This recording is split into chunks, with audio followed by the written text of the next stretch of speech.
Kozhikode പാളയത്ത് travel agency മാനേജറെ തട്ടിക്കൊണ്ടുപോകുന്നതിന്റെ ദൃശ്യങ്ങൾ പുറത്ത്. കഴിഞ്ഞ ദിവസം നടന്ന സംഭവത്തിൽ 5 പ്രതികളെ പോലീസ് അറസ്റ്റ് ചെയ്തിരുന്നു. തട്ടിക്കൊണ്ടുപോയ മാനേജർ ബിജുവിനെ പിന്നീട് മോചിപ്പിച്ചിരുന്നു.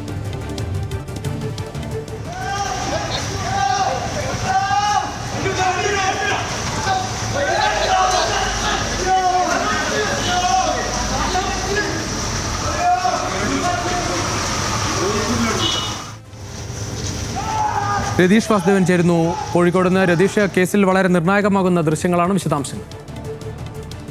രതീഷ്, തീർച്ചയായും ബുധനാഴ്ച പുലർച്ചെ 2 മണിയോടെയാണ് PK ട്രാവൽസ് മാനേജർ ബിജുവിനെ ഒരു സംഘം ബലം പ്രയോഗിച്ച് കാറിൽ കയറ്റി കൊണ്ടുപോകുന്നത്.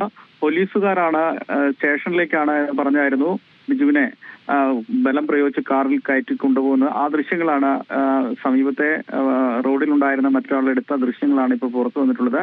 എന്തായാലും ബലം പ്രയോഗിച്ച് കാറിൽ കയറ്റി കൊണ്ടുപോവുകയാണ്. പിന്നീട് മലപ്പുറം കരുവാരക്കുണ്ടിൽ നിന്നാണ് ബിജുവിനെയും ഈ മറ്റ് ആളുകളെയൊക്കെ പോലീസ് കണ്ടെത്തുന്നത്.